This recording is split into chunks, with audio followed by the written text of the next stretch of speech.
Salut tout le monde, c'est Trifoui, j'espère que vous allez bien. On se retrouve aujourd'hui pour une nouvelle vidéo théorie One Piece après un très long mois d'absence sur la chaîne qui est principalement dû à quelques soucis que j'ai pu rencontrer.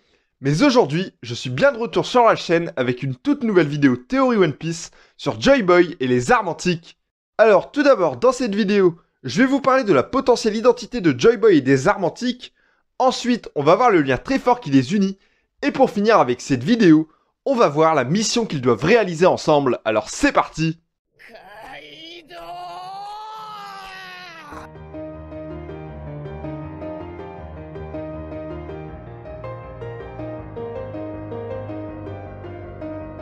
Shambles!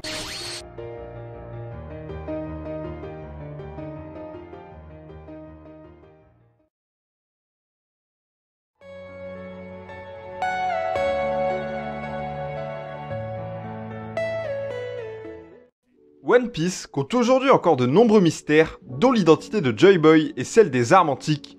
Et dans un premier temps, je vous propose de nous intéresser au cas de Joy Boy. Dans One Piece, Joy Boy est un surnom et il désigne très certainement la personne qui va faire tomber le gouvernement mondial et Red Line afin de réunifier les mers pour que toutes les races du monde puissent vivre ensemble. L'objectif de Joy Boy serait donc de bâtir un monde libre. Et cette tâche sera très certainement accomplie par Monkey D. Luffy qui, comme on le sait tous, veut devenir l'homme le plus libre du monde. Je vais alors désormais vous citer deux éléments qui montrent justement que Luffy est cet homme. Premier élément, lors du chapitre 1014, lorsqu'il perd face à Kaido, le Yonko lui dit « Il semblerait que toi non plus, tu n'aies pas pu devenir Joy Boy ».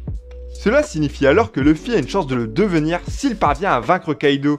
Et on sait tous qu'il va gagner, ça nous l'est répété déjà depuis plusieurs chapitres que le chapeau de paille sortira victorieux de cet affrontement face à l'empereur. Ainsi avec cette victoire, il montrera à Kaido qu'il peut devenir Joy Boy. Deuxième élément, il y a 800 ans, Joy Boy a fait une promesse à l'île des hommes poissons et à la princesse Sirène qui est certainement d'amener ce peuple vivre à la surface. Mais Joy Boy n'a pas pu accomplir son serment et il s'agira de quelqu'un d'autre qui accomplira cette promesse et il s'agit du Joy Boy de ce temps.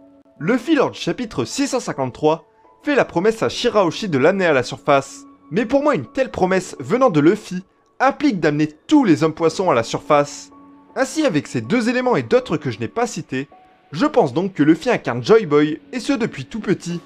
Désormais, on passe à la potentielle identité des armes antiques et tout d'abord ce qu'il faut savoir, c'est qu'une arme antique serait composée de deux éléments. Tout d'abord de l'arme en elle-même et ensuite de la personne capable de la diriger. Par exemple, Shirahoshi qui est Poséidon est capable de communiquer avec les rois des mers. Ensuite, on a Pluton, un navire de guerre capable de détruire une île, et la personne capable de diriger ce bateau serait tout simplement Nefertari Vivi, car là, il faut remonter à Alabasta lorsque Crocodile disait que Pluton se trouvait dans le royaume des sables, mais sans le savoir, Crocodile devait parler de Vivi et non du bateau directement, car comme je vous l'ai dit, une arme antique serait composée de deux choses. Enfin, on a Uranus, une arme pour laquelle on n'a pas vraiment d'informations, mais pour moi, il doit s'agir de Zunesh qui pourrait être dirigé par Momonosuke Kuzuki. Maintenant qu'on a vu la potentielle identité de Joy Boy et des armes antiques, on va parler du lien qui les unit.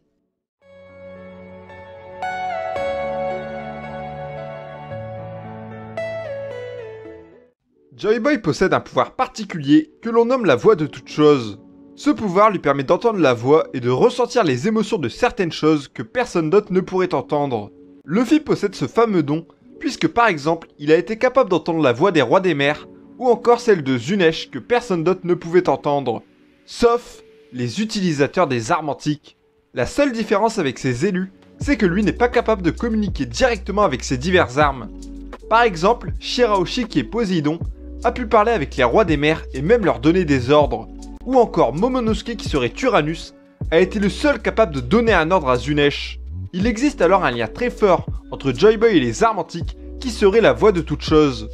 Pour ce qui est de Vivi, elle pourrait communiquer avec le navire Pluton, ce qui peut paraître très bizarre, et pourtant c'est tout à fait possible, puisque dans One Piece, les bateaux ont une âme à travers le Clabauterman. Vivi pourrait donc parler avec l'esprit du navire et pourrait même lui donner des ordres, car dans One Piece, un bateau est capable de naviguer sans matelot. On l'a par exemple vu avec le Merry lorsqu'il part sauver ses amis à Enies Lobby.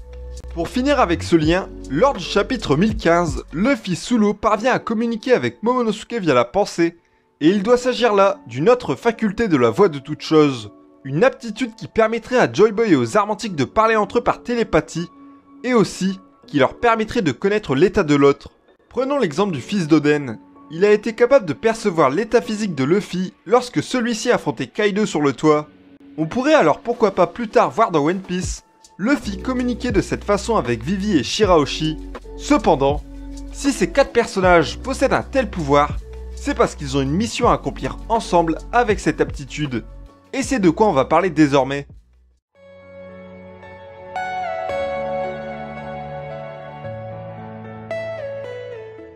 Luffy a une mission à accomplir que d'autres personnages n'ont pu effectuer car ils n'ont pas réussi à devenir Joy-Boy alors qu'ils en avaient bel et bien le potentiel.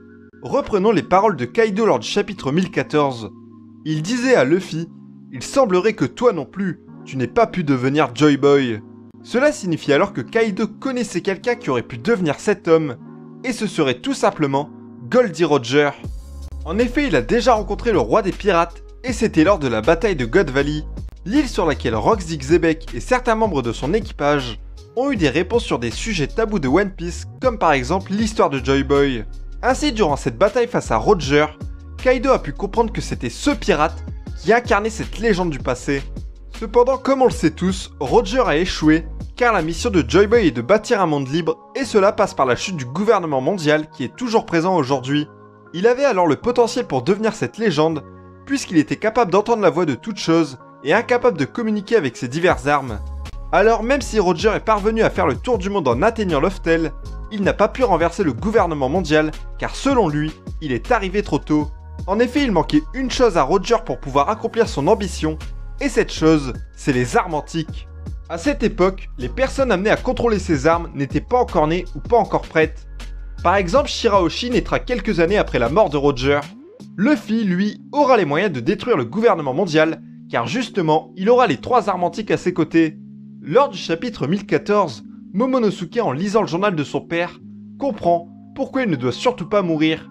Et c'est parce qu'il serait une arme antique, une des clés nécessaires à l'accomplissement du rêve de Joy-Boy. Une fois que Luffy aura atteint Loftel, il arrivera alors aux mêmes conclusions que Roger, sauf que lui pourra changer le monde. Car il aura Uranus, Pluton et Poséidon avec lui. Un bateau capable de raser une île, une armée de rois des mers capable de répandre le chaos, et enfin, un éléphant géant capable d'éliminer la flotte d'Ayonko d'un coup de trompe. Avec ces 3 armes, il pourra renverser Marijois et détruire Redline, provoquant par la même occasion la prédiction de Shirley, qui était la destruction de l'île des hommes poissons par le chapeau de paille. Cependant, cette destruction sera positive, car elle permettra aux hommes poissons de vivre à la surface, et donc ils pourront se rapprocher du soleil. Ainsi, Luffy, avec l'aide des armes antiques, accomplira le grand rêve de Joy-Boy, celui d'offrir un monde libre à toutes les races du monde pour qu'elles puissent vivre ensemble et en paix. C'est la fin de cette vidéo, merci de l'avoir regardée. Dites-moi en commentaire ce que vous avez pensé de cette théorie, et toujours en commentaire, n'hésitez pas à me faire part de vos petites théories sur Joy-Boy ou encore sur les armes antiques. Merci encore d'avoir regardé cette vidéo, c'était Trifouillis, salut tout le monde!